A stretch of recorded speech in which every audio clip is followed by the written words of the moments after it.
Yes, I loved Clint Eastwood's movies. My dad loved them. My brother loved them. I remember us watching High Noon, which is with Grace Kelly. I feel like she has a great part in that. Um, and that is kind of similar to Godless in a way that classic town standoff uh, in the Wild West. So many great movies that I've loved growing up, and when I found out I was going to be in Godless, I did a deep dive even further and had so much fun watching so many great westerns. And I also watched Ken Burns' documentary, The West, Yeah. which was super interesting from a historical standpoint. So I love all of the westerns. And Tess, this was a really hit sort of show in terms of its time. It went down to much of fame. Did it take many auditions in terms of in-house auditions? Because this is before the self-tape edition. Now we have to remind our Right, viewers. So right. all the auditions were in person. There was no on Zoom camera auditions before it. I imagine that you were in a room with 20 or 30, maybe even more hopefuls, and going through the rounds and waiting to hear if you get called back. What was that process like? And was it a long wait for you to land that Callie Dunne character? Because I imagine it was a big show at the time, so I imagine there was an awful lot in for that character.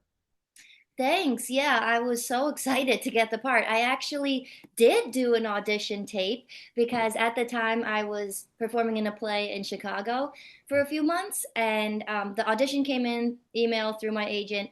I did the audition tape with a friend. They had me read for the part of Sadie first, Okay. and then they emailed again saying they'd like to hear you read for Callie. So then I worked on that role and did another audition tape.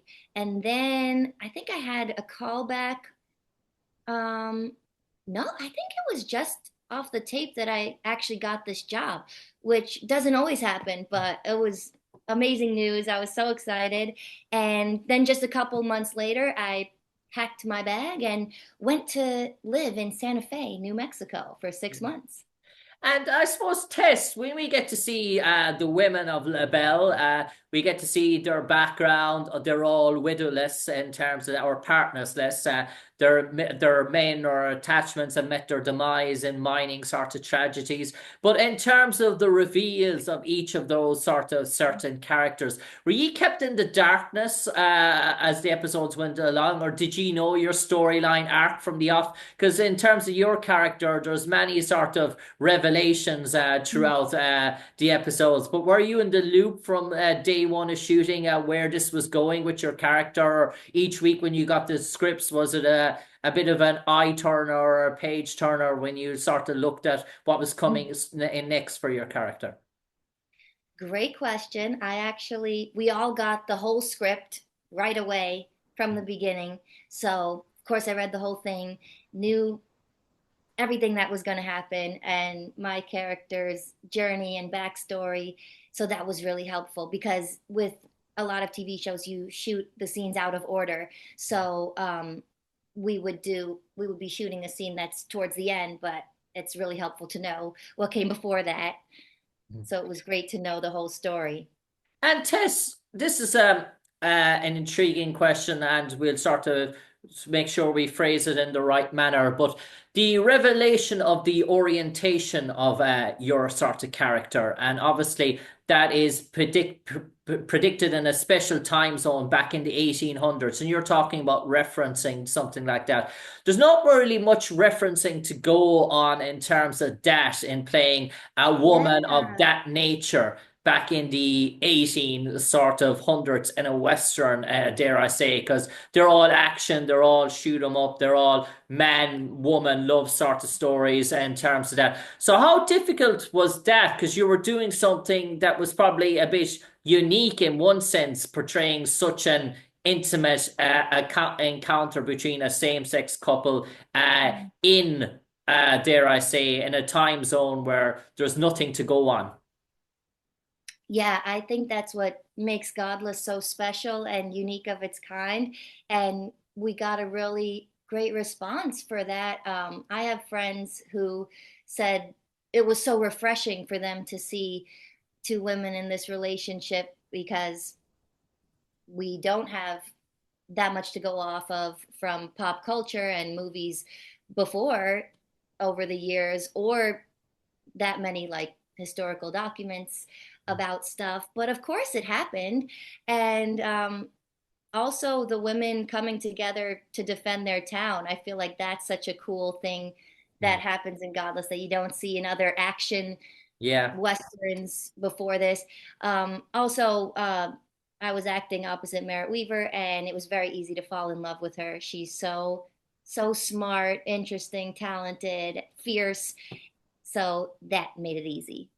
And Tess, and you mentioned those sort of shoot 'em up gun scenes. Had you any sort of weapons training or done anything in the background before that in terms of holding a rifle or holding props or ammunition or guns, or did you go through a boot camp in terms of that, or and a person on set showing you in terms of that? Because there's some epic sort of fight scenes, so I imagine they were Yeah. choreographed, and they probably took an awful lot of time to sort of shoot. So I imagine some of the extras that we see in the background probably had, in terms of women, had sort of that sort of training. But you, as one of the primary sort of main actors, was that all new to you? It was new to me being from New York City. So when I got to New Mexico, we did have a boot camp for about a week or two. We had rifle training, shooting practice. It was really fun. And we also had horseback riding training. One really cool thing about Godless is you'll see the extras in the background of all the fight scenes, especially the guys in the gang with Frank Griffin. They are actually trained stunt people. There's actually a whole stunt family that is based in New Mexico that was hired on Godless, and they helped with the choreography, and they were also in a lot of the scenes and acted in the show and fully in costume and played roles. So that was really cool because they could always give tips and be right there with us.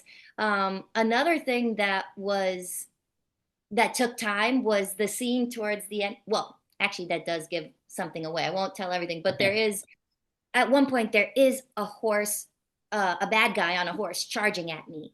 So that took some time with a horse, and I will just say that no live horses were harmed. So there was a Yeah, there. I know other. what you're saying. There was a scene where we have horses riding up stairs. There, I say, in terms of that Exactly. inside of a building, which I imagine was very hard to sort of shoot because you probably have to shoot it from three or four different angles and Yeah, trying so to get that a was more horse. than one day. Yeah, Mm-hmm. yeah, yeah. I imagine so.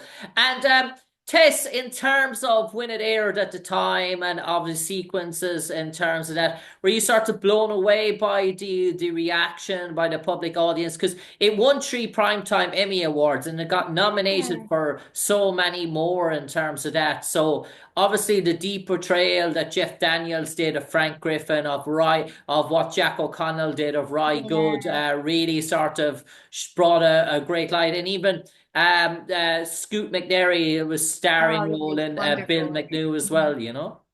Mm-hmm. Yeah, I think the characters were so well written by Scott Frank and so beautifully portrayed by all the actors in the show. Um, Even the actor who played Whitey Wynn, the young sheriff, Yeah, Thomas Thomas, he was. Sangster. Yeah.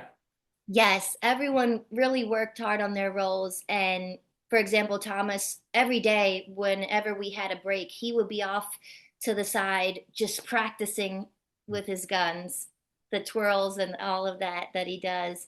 And even another character with a small role who he's in the town and he's in the mining accident and he's in a lot of scenes. He doesn't speak much and he's the only surviving man with the Yeah. ladies of LaBelle.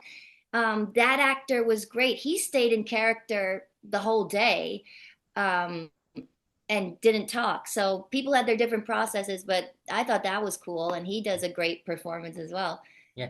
And there's another really intrigue as well, because we mentioned their guns, we mentioned action, we have the romance between Michelle Dockery and Jack O'Connell, the romance between your character and Meredith Weaver. But we also have thrown into Western as well, we also have a bit of racial tension and racial Yeah. divide, and we get to see a blossoming love story there that is frowned upon and is called, dare I say. But we also get to see the repercussions, and we get to see an awful lot of dare I say, the looking down at different cultures, at different identities, Indian background in terms of that. So there's the whole sort of that as well in terms of the bigotry and the sort of the misorientation of what women were deemed as or frowned upon as well in terms of just as child bearers, as just as basically satisfaction objects, you know? Mm-hmm. Yeah, the show really goes into that, especially with Michelle's character Alice, who married a Native American man and had a child with him, and living with her mother-in-law. We see all that and the culture that has influenced her, and then we see with Jessie, who played Louise, and her family, and how they come together and all kind of have to stand up against the bad guys in the end. And I love how um, the show really shows how people came together in the Wild West and all different cultures and backgrounds meshed. And I suppose, Tess, I imagine as actors and actresses love to play roles that are so different to themselves in real life, that are so out there that they could never imagine themselves playing in terms of that. And you're trying to relate to yourself and go to bed. Never in your wildest dreams or nightmares would you think to yourself as a service woman or a former sort of said what I would try and put a word, nice sort of word on it, a lady that sort of does services in terms of that. But obviously, you get to play that sort of character. I imagine it's sort of fun though in the background in terms of learning those lines and the jokes in between sort of takes, Mm. because obviously it's something so different in terms of that than reality as well. Then sometimes you can play a role in a TV series as a doctor or a nurse, or you can play a banker or maybe something like that, and they're not too far distant from reality that you can actually imagine what they're like. But when you're playing something so out there, I imagine it's even funner.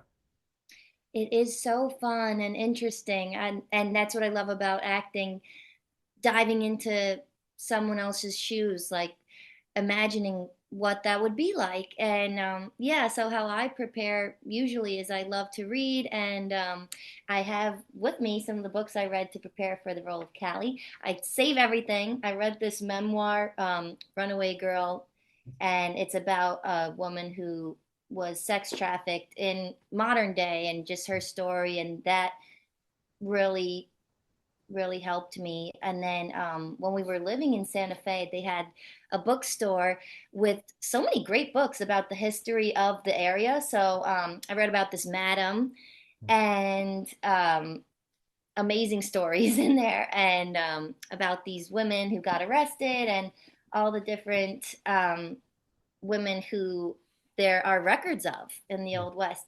And that really helped me get into it. And then, of course, you also personalize and write your own notes and do what you need to do to get into it. But I love, yeah, just stepping into another person's shoes like that. Perfect. Tess Fraser, I'm going to turn it over to you now for the final 30 seconds. You might enlighten all our audience, all our listeners, why they should check out Sky Witness here in Ireland and the UK. And if they haven't seen it before, because there is an all new different audience. Remember, we're going back 8 years now. So there's a different new generation of young 20-year-olds who might have been too young at the time, but now might be discovering this genre for the first time and noticing Godless. What would you say to them? Why should they tune in? And people who want to recatch their memories or relive, why should they check out Godless? And when they do, Tess Frazier, what's in store for them? Oh, they should definitely check out Godless. It has everything: romance, action, fun, a great history of the American West. It's very realistic. Um, it's accurate to the time period, the costumes, the beautiful score that was composed for it, the actors. Some people might know Michelle Dockery from Downton Abbey. I was a huge fan when I met her. I was so starstruck because I love Downton Abbey. And yeah, everyone, all the actors in the show. And it's a mini series, so it was actually written first as a movie, fun fact. So it has a really nice beginning, middle, and end. And just those 7 episodes, you really go on a journey.